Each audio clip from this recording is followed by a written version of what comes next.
家好，歡迎嚟到我嘅 YouTube channel。咁呢條片係呢個 channel 嘅第一條片，呢個 channel 亦都會以我旅行嘅內容為主。咁我哋嘅第一站就嚟到長沙，由香港到長沙最方便嘅方法都係搭高鐵，基本上3至4個鐘就可以由香港西九龍到達長沙啦。講到長沙最出名嘅景點，岳麓山一定係其中之一。進入岳麓山需要提前喺微信小程式進行登記預約，跟返指示填寫返個人資料就可以啦。遊玩岳麓山嘅方法有好多種，不過由於我哋到達長沙已經係當日下晝，所以我哋選擇咗最快速嘅上山方法，就係搭纜車。搭纜車除咗快，仲可以喺纜車度欣賞長沙嘅城區景色。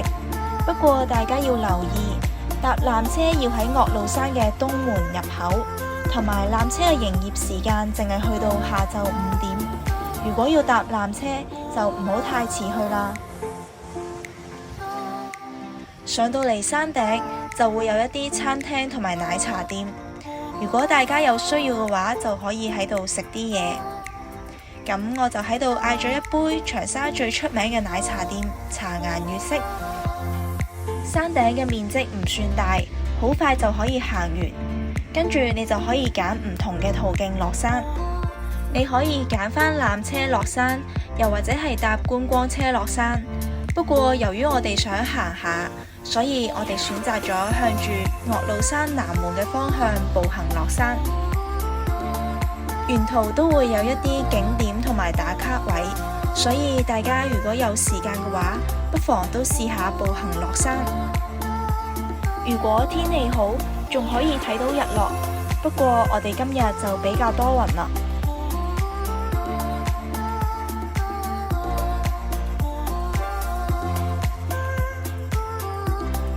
落山嘅途中會有唔少嘅分岔路，咁你可以選擇行大路，又或者行山間嘅石級路。只要係向住岳麓書院，又或者係岳麓山南門嘅方向就可以啦。落山途中比較出名嘅景點包括黃興墓、雲路宮、廬山寺等。原本我哋打算去雲路宮同廬山寺度參觀，但因為我哋實在太遲到啦，到達嘅時候已經過咗開放時間。由山頂慢慢行落嚟，我哋用咗大概1個鐘頭左右。當你差唔多到達岳麓山南門嘅時候，你就會見到中國4大名亭之一愛晚亭。如果你早少少嚟，喺睇完愛晚亭之後，仲可以到隔離嘅岳麓書院參觀。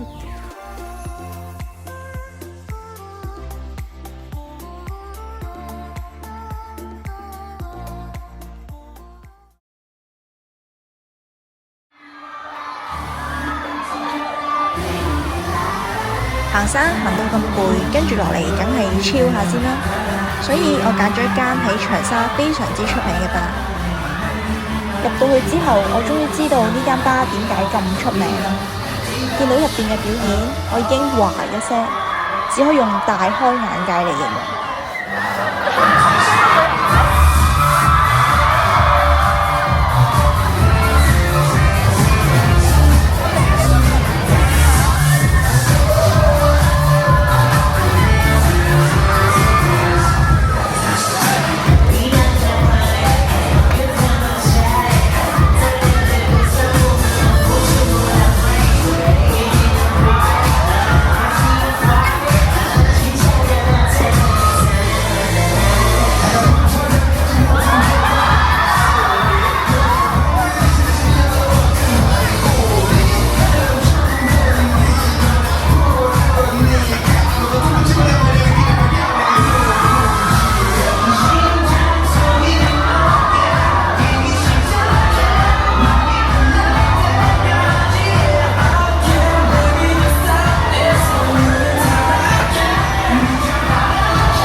雖然講係一間基吧，但入邊嘅女仔一啲都唔少㗎。而家喺長沙，佢有2間分店，其中一間就喺長沙最旺嘅5·1廣場附近嘅解放西路。解放西路呢度有非常之多嘅酒吧，基本上到凌晨呢度一樣都仲係咁多人，有啲似香港嘅蘭桂坊。解放西路嘅呢間長沙公社每晚都會有表演，表演時間分別係夜晚嘅11點、1點同埋3點，而入去睇表演係會有消費限制嘅。消費模式有2種，其中一種就係直接開台，呢種模式相對嚟講使費會比較大。如果你淨係想入去睇表演而唔志在飲酒嘅話，咁你就可以喺酒吧門口俾50蚊買一個手鐲。有咗呢個手鐲，你就可以喺當晚無數次進入酒吧，同埋兌換一杯酒精飲品。不過手鐲係唔包坐位嘅，所以入到去你淨係可以企住睇表演。我比較推介大家喺非假日嘅平日嚟，因為我拍呢條片嘅時候就正係平日，咁大家可以見到呢度究竟有幾咁多人。如果係節假日嘅話，呢度只會更加多人。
由於前一日我哋喺酒吧玩到3、4點先返酒店，所以第2日我哋直接瞓到中午。啱啱由酒店出發到橘子洲，就突如其來落咗一場好大嘅雨。不過好彩等咗個幾鐘之後，場雨終於停咗。橘子洲係一個坐落喺雙江中間嘅沙洲，有地鐵可以直達。又或者你可以好似我哋咁行橘子洲大橋，由橋嘅中間有樓梯可以直達入口。不過橘子洲大橋行人同電單車係同一條路，所以行嘅時候一定要小心啲。各位遊客，您好，歡迎您乘坐橘子洲觀光小火車，請繫好安全帶，小朋友請在家長陪同下坐在中間位置。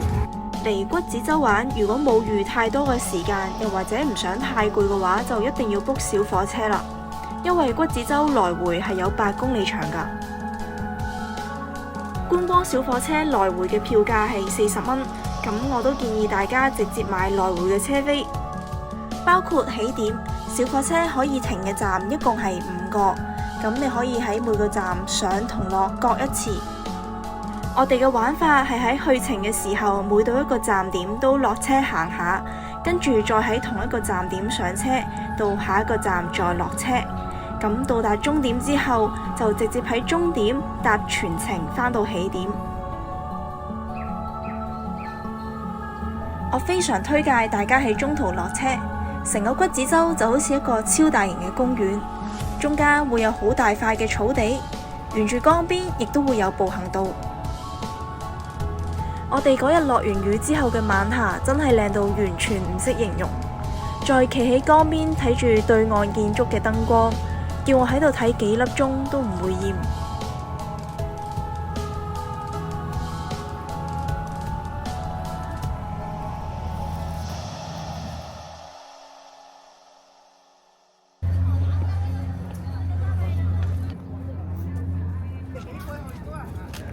喺終點站落車之後，再順住人流行一段路，就會見到橘子洲最出名嘅毛澤東像。橘子洲嘅開放時間係朝早7點至夜晚10點，而夜晚嘅橘子洲頭係會開燈㗎，所以如果大家想一次過睇埋朝早同埋夜晚嘅景色，就可以預約下晝嘅時段，再喺臨近黃昏嘅時候到達橘子洲頭，咁樣你就可以睇住佢着燈啦。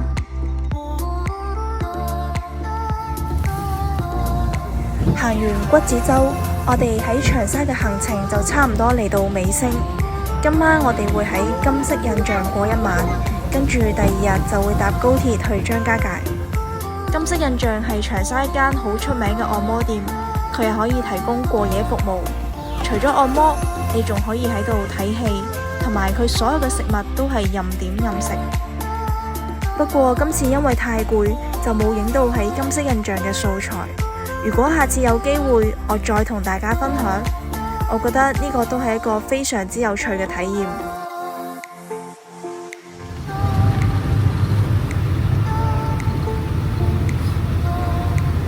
嚟張家界之前，我睇過天氣預報，知道嚟緊呢幾日都會有雨，所以我一早就做好咗攻略。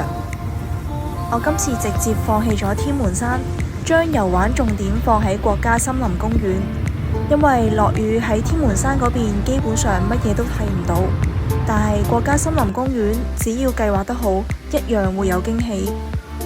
跟住落嚟就等我教大家點樣喺張家界落雨嘅時候都可以玩得開心。國家森林公園佔地面積極大，入面包含眾多景點。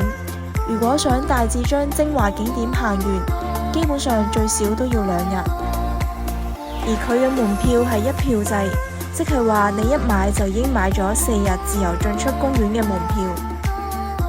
我係喺攜程上面買嘅，如果淨係普通4日門票，淨係需要227蚊。但係如果加埋觀光電梯同埋纜車，會有唔同嘅收費。最後我係揀咗包含3索1梯，4日有限期內可以任意乘坐嘅門票。咁稍後我會講講點解我最尾揀咗呢張門票。喺呢度我要特別提下大家，喺買門票嘅時候，大家記得揀返確實嘅入園時間同埋喺邊一個門口入。國家森林公園一共有5個門口，而最多人使用嘅係喺地圖右邊嘅東門同埋下面嘅南門。東門係最旺嘅，有最多嘅餐廳同埋住宿。所以如果大家選擇酒店，記得揀返喺東門附近。國家森林公園主要分山上同山下嘅遊玩路線。由於今日落雨，所以我哋先從山下嘅路線開始玩。如果你係喺東門附近出發，咁你可以喺武陵源汽車客運站乘坐巴士嚟到南門。第一次進入國家森林公園，需要攞返購買門票嘅身份證明拍卡。當佢做完人面識別之後，下一次入嚟就唔需要再拍啦。喺南門入嚟，首先我哋會嚟到大洋巴廣場。穿過呢片咁靚嘅草地之後，我哋會有2個選擇，一個係搭纜車上黃石寨，另一個就係去金邊溪。如果你嚟到嘅時候雨勢仲未有任何停止嘅跡象，就可以先行咗金邊溪。落住微雨嘅金邊溪就好似雨中仙境一樣。呢度嘅植物由於有雨水嘅滋潤而變得更加翠綠。當雨勢減弱，霧氣由下而上升起，嗰刻嘅場景，我真係以為淨係可以喺夢中先可以見到。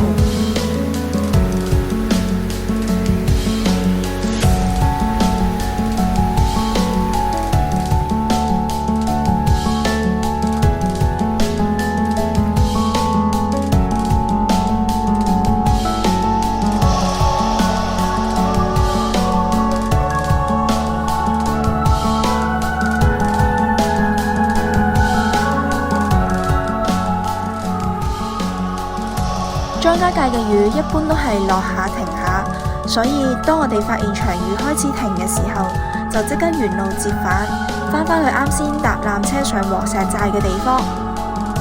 落雨嘅時候，山上嘅景色會被雲霧遮蓋，但係停雨嘅時候就唔一樣啦。當我哋穿過雲霧嚟到山頂，喺黃石寨嘅最外圍會有一條棧道。而呢條棧道行完全程大概需時1個鐘。沿住棧道行，你可以欣賞到由山頂望向呢一帶嘅奇觀異石。我哋啱啱上到嚟嘅時候，雲霧仲未徹底散去。不過再等多陣，大風一吹，前面嘅石壁同石柱就隱隱約約咁顯露咗出嚟。呢種景色真係淨係可以喺落雨嘅張家界先見到。係平日都見唔到噶。不過大家一定要記得喺停雨嘅時候先好上山啊，因為風淨係吹得散落完雨之後剩低落嚟嘅雲霧，而落雨期間上山嘅話，你好大機會淨係會睇到白蒙蒙一片。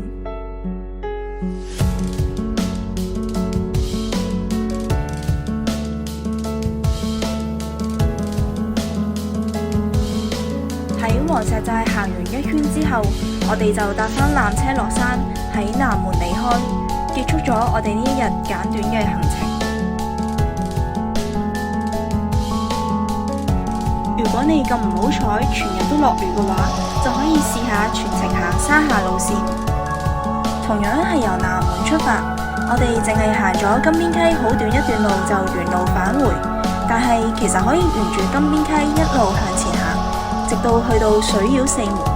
咁喺水繞四門會有觀光車直接去到十里畫廊。如果你有興趣嘅話，就可以喺十里畫廊度乘坐觀光小火車，跟住再搭觀光車返到東門入口。呢條路線對比起我哋嘅路線嚟講，要行比較多嘅路，因為唯有係行到去水繞四門先會有觀光車返到去東門入口。咁由南門出發去到水繞四門，成個嘅路程差唔多有7公里長。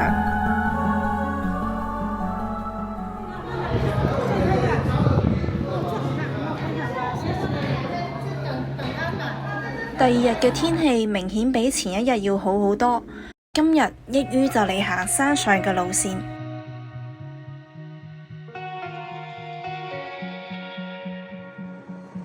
尋日我哋見到張家界好似仙境一樣嘅雲霧景色，今日我哋就終於揭開咗佢神秘嘅面紗，見到佢嘅真面目。首先我哋喺東門入口，一入到嚟就會見到有接駁車前往天子山索道下站，跟返指示乘坐接駁車到索道下站之後，就可以搭纜車上山。如果你冇買包含纜車嘅套票，亦都可以乘坐接駁車上山。國家森林公園大部分嘅接駁車，只要你買咗門票，都可以免費乘搭。不過我極度推介大家搭纜車上山，喺高空穿過呢一道道嘅石柱，近距離欣賞岩石唔同嘅層次，係一個好唔同嘅體驗。喺天子山索道上站，再乘坐接駁車，就可以到達第一個觀賞點——賀龍公園。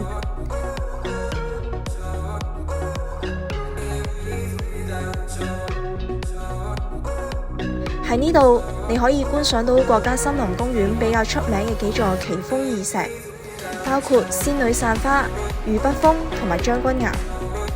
行完賀龍公園之後，就可以繼續搭接駁車去楊家界。呢段接駁車嘅路程非常遙遠，用咗差唔多成半個鐘，同埋全程都係行9曲18彎嘅山路。如果係唔係咁搭得車嘅朋友，就一定要慎重考慮呢一條路線。楊家界最出名嘅就係佢嘅天然長城，由數十度嘅沙岩峰平行而列，形成咗一棟非常壯觀嘅峰牆。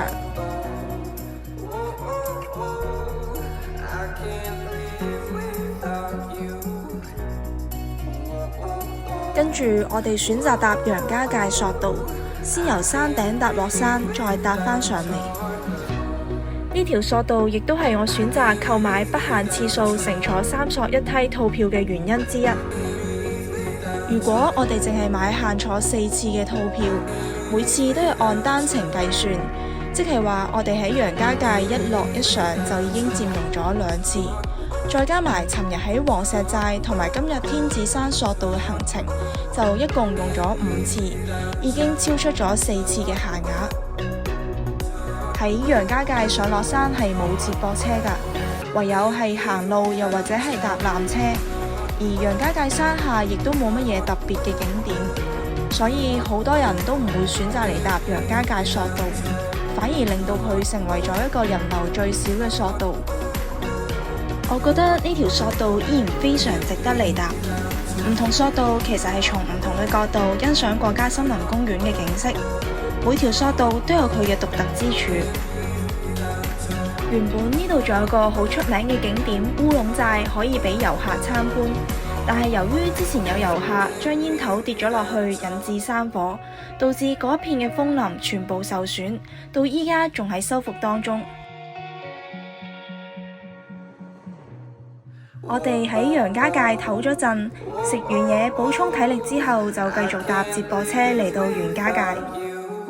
袁家界呢邊嘅人流非常之多，不過佢嘅人多係有道理嘅，因為呢度唔單止係阿凡達取景地之一，亦都有住天下第一橋之稱嘅天然石橋，同埋我覺得袁家界嘅觀景台係視野最廣闊、最可以一覽無遺見到張家界成個地貌嘅地方。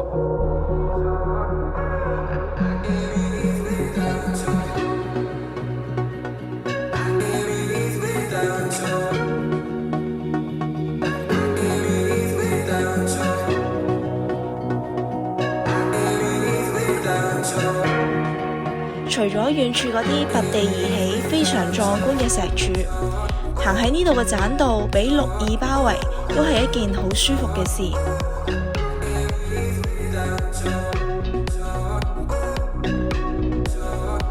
喺國家森林公園隨處都可以見到馬騮，大家千祈唔好帶透明膠袋裝嘢食，又或者主動去撩馬騮。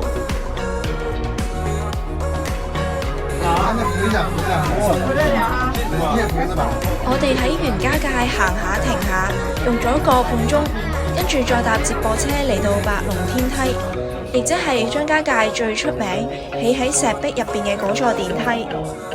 喺網絡上見到嘅片，一般都係由下站搭到上站。由感官上嚟講，由下而上見到嘅景觀真係會震撼好多。不過我個人非常討厭排隊，所以我先揀咗呢個路線，選擇由上站搭到下站。搭呢部電梯其實都幾講運氣，如果你嘅身高唔佔優勢，又排喺最後先入電梯，咁你就好容易會俾前邊嘅人遮住。搭完電梯落山之後，就可以搭返接駁車返去東門入口，中間係會途經十里畫廊。如果大家仲有時間同體力嘅話，都可以玩埋。呢個就係我哋今日全日嘅路線圖。其實大家都可以以相反方向嚟玩㗎，視乎大家嘅喜好。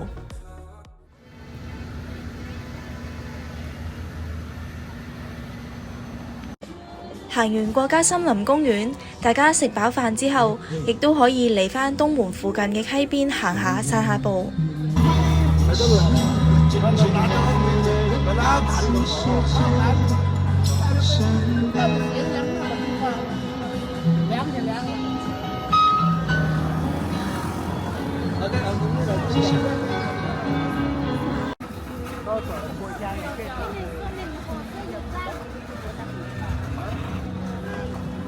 喺魅力湘西劇院嘅附近有唔少嘅攤檔賣飾物同埋小食，以景區嘅價格嚟講都唔算太貴。我自己都買咗幾件作為留念。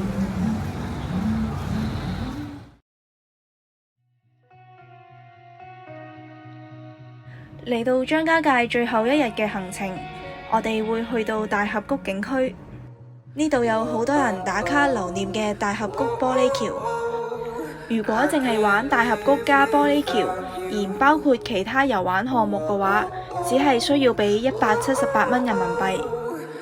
所有人喺上玻璃橋之前都要換返景區俾嘅鞋套。呢條玻璃橋橫跨喺兩岸峽谷中間，企喺上邊，你可以見到壯觀嘅峽谷景色。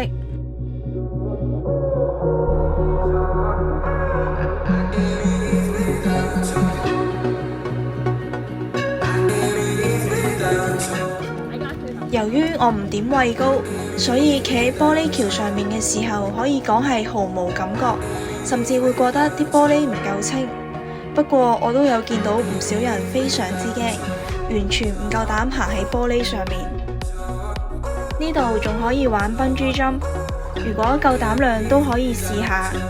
我睇過價錢大概係2000蚊人民幣一次。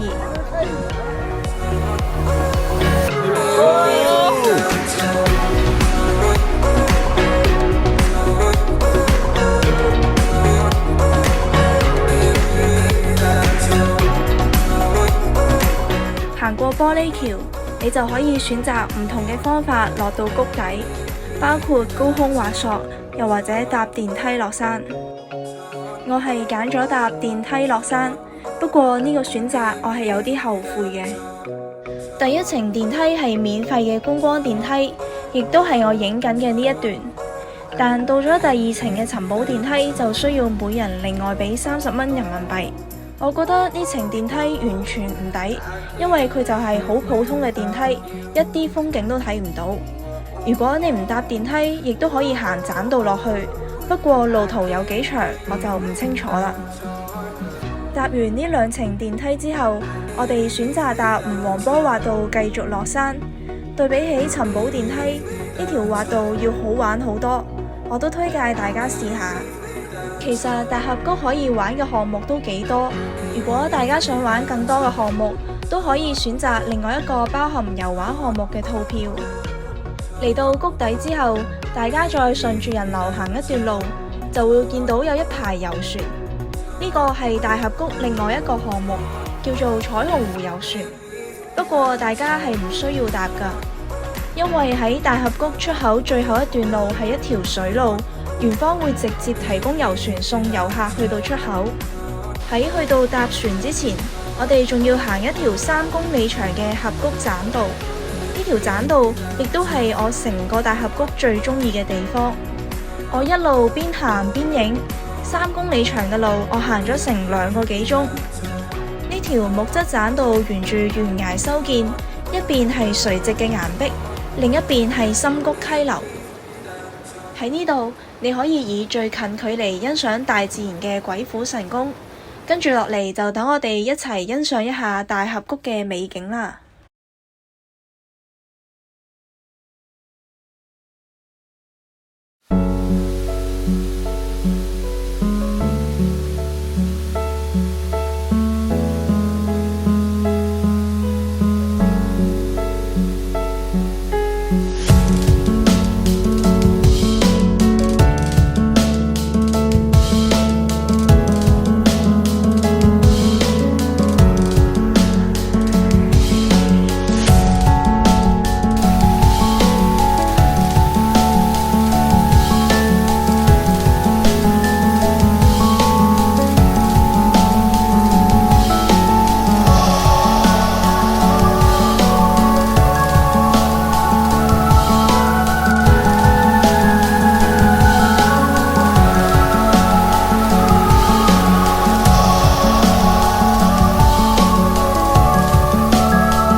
我哋離出口越嚟越近，亦象徵我哋今次長沙加張家界嘅旅程亦都迎嚟尾聲。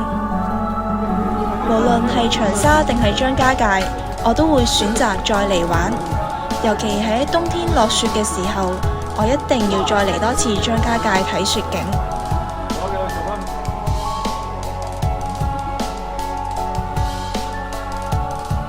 多謝大家睇到最後，如果大家都鍾意呢條片嘅話，麻煩俾個 like 同埋 subscribe 我嘅 channel，我哋下條片再見。